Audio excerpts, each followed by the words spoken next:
আসসালামু আলাইকুম। অভিজ্ঞতা বাজারে কিনতে পাওয়া যায় না।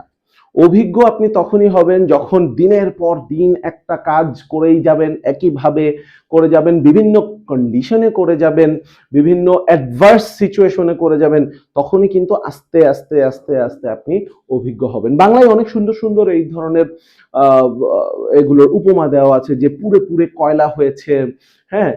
তারপর হচ্ছে যে পিটিয়ে, পিটিয়ে পাত বানানো হয়েছে। এ ধরনের অনেক সুন্দর, সুন্দর উপমা কিন্তু বাংলায় দেওয়া হয় এই অভিজ্ঞতার যে একটা মূল্য সেটা বোঝাতে।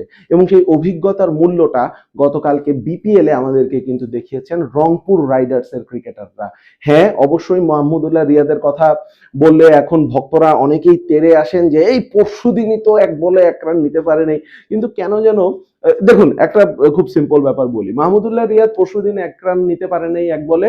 আমরা কেউ কিন্তু রিপন মন্ডলের প্রশংসা করি নাই। তিনি যে দুর্দান্ত বোলিং করলেন, তিনি যে দুর্দান্ত ইয়র্কার দিয়ে গেলেন সেটার প্রশংসা আমরা করি নাই। বা সোহানও যে মিস করেছেন বা সোহানও যে ফেল করেছেন বা মালান যে 20 ওভার খেলে 62 রান করে অপরাজিত ছিলেন সেগুলোর কিন্তু আমরা কোনো সমালোচনা করি নাই। আমার হচ্ছে রিয়াদ কেন ফিনিশ করতে পারে নাই।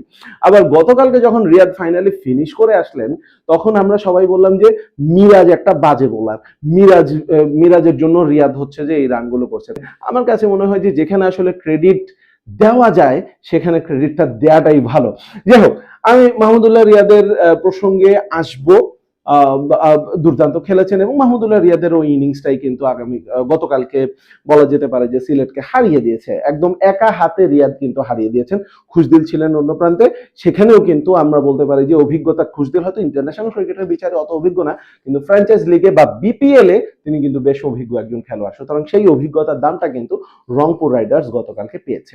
এখন সিলেটেরও কিন্তু অভিজ্ঞতা ছিল, বিশেষ করে মেহেদী হাসান মিরাজ তাদের ক্যাপ্টেন, তাকে তো কোনোভাবে আসলে অনভিজ্ঞ বলার কোনো সুযোগ নেই। কিন্তু টি-20 ক্রিকেটে তিনি যে আসলেই অনভিজ্ঞ সেই ব্যাপারটা গতকালকে তার কিছু কিছু সিদ্ধান্তে বোঝা গেছে। দেখুন, আমি কম্পারিজনে আসবো একটু পরে। প্রথমে আমি যদি বলি যে 13তম ওভার শেষে টার্গেটটা কিন্তু খুব বেশি ছিল না, টার্গেটটা 145 ছিল। 13তম ওভারে সাইম আইয়ুব এসে একটা উইকেট তুলে নিয়েছেন, লিটনের উইকেটটা তুলে নিয়েছিলেন।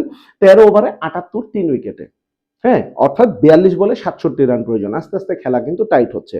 মিরাজ আসলেন, মিরাজ এসে পরের ওভারে মাত্র 5 রান দিয়েছেন, ফ্যান্টাস্টিক ওভার।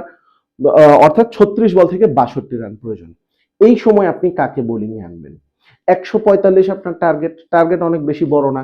আপনার হাতে বোলার রয়েছে, আপনার পুরো একাদশে যদি আমরা বলি নাসুম, এবাদত, ওমরজাই, খালেদ, আমির, মিরাজ, তিনি নিজে 6 জন ফ্রন্ট লাইন বোলার রয়েছেন, ইনক্লুডিং 2 অলরাউন্ডার্স ওমরজাই এবং মিরাজ। ওমরজাই এবং মিরাজ যদি মার খেয়েও যান কোনোভাবে, সাইম আইয়ুব রয়েছেন ব্যাকআপ হিসেবে, যিনি গতকালকেও দুর্দান্ত বোলিং করেছেন, পুরো টুর্নামেন্টে দুর্দান্ত বোলিং করেছেন। সুতরাং আপনার এতগুলো অপশন রয়েছে, 36 বলে 62 রান প্রয়োজন, আপনি নিয়ে আসলেন কাকে? Ethan ব্রুকসকে। Are you serious? Are you kidding me? এবং ইথান ব্রুকস কাইল মার্কসকে আউটও করেছেন বটে, কিন্তু ওই ওভারে তিনি 13 রান খরচ করেছেন। পুরো মোমেন্টাম শিফট হয়ে যায় রংপুর রাইডার্সের দিকে।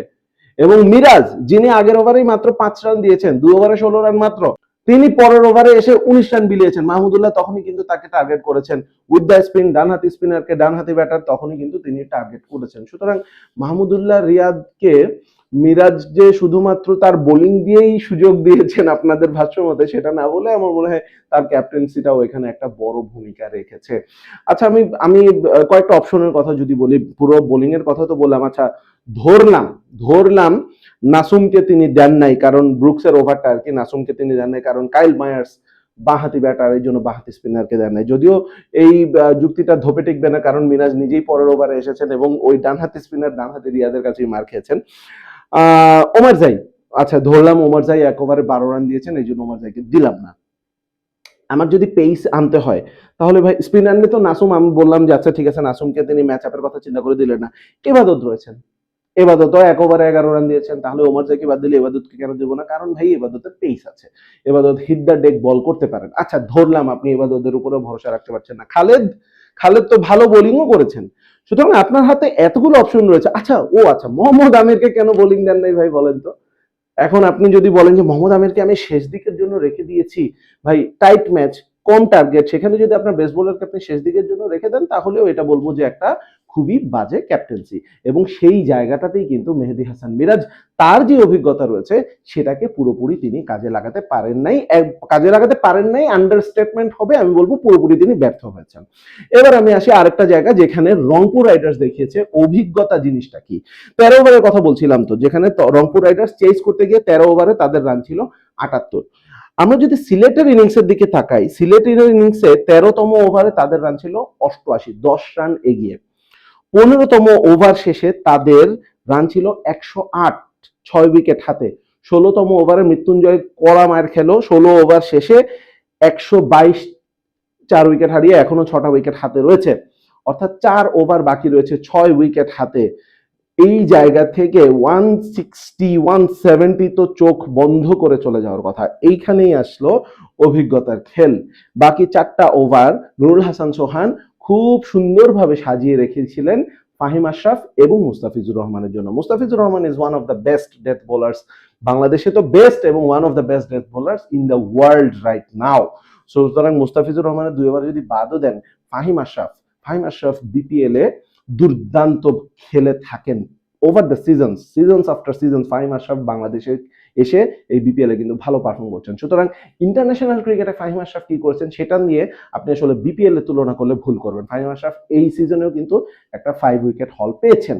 সুতরাং এই ফাহিম আশরাফ এবং মুস্তাফিজুর রহমান তাদের যে অভিজ্ঞতা রয়েছে, ওয়ার্ল্ড ওয়াইড ক্রিকেট খেলার অভিজ্ঞতা, বিপিএল এর ক্রিকেট খেলার অভিজ্ঞতা, কন্ডিশনসকে কাজে লাগানোর যে একটা বিচক্ষণতা, স্লোয়ার করা, হিট দ্য ডেক না করে ডেকের কোন জায়গায় ফেলা এবং স্লোয়ার বাউন্সার দিব নাকি ফুলার লেন্থে দিব, কি যে দুর্দান্ত ভ্যারিয়েশন করেছেন তারা। বাকি 4 ওভারে তারা মাত্র 22 রান খরচ করে 4টা উইকেট তুলে নিয়েছেন। অর্থাৎ খেয়াল করুন, 16তম ওভার শেষে যেখানে 122-এ দাঁড়িয়েছিল সেখান থেকে মাত্র 144 রান পর্যন্ত যেতে পেরেছে Sylhet Titans, due to the experience, due to the অভিজ্ঞতা কার? মুস্তাফিজুর রহমান, ফাহিম আশরাফ এবং অবশ্যই নুরুল হাসান সোহান। নুরুল হাসান সোহানও আমরা যদি বাংলাদেশের ডোমেস্টিক ক্রিকেট, বিপিএল এগুলোর কথা যদি আমরা ধরি, ক্যাপ্টেন হিসেবে তিনিও কিন্তু অভিজ্ঞ, জিএসএল এও কিন্তু তিনি ক্যাপ্টেন্সি দিয়ে এসেছেন। সুতরাং ওই জায়গাটাতেই কিন্তু, ওই অভিজ্ঞতার জায়গাটাতেই সিলেট টাইটান্স গতকালকে কিন্তু মার খেয়ে গেছে রংপুর রাইডার্সের কাছে। আর এই জন্যেই বলছি ভাই, আপনি অনেক বড় স্কিলফুল ব্যাটার হইতে পারেন, আপনি অনেক ধুমধুমার ব্যাটিং এর তারকা হতে পারেন, কিন্তু একটা জিনিস যেটা আসলে ওই যে বললাম না, পুরো কয়লা হওয়া অভিজ্ঞতা, সেই অভিজ্ঞতার আসলে দামটা অন্য জায়গাটাতেই রয়েছে। আর সেই অভিজ্ঞতা এমন একটা জিনিস যেটা আসলে বাজারে কিনতে পাওয়া যায় না।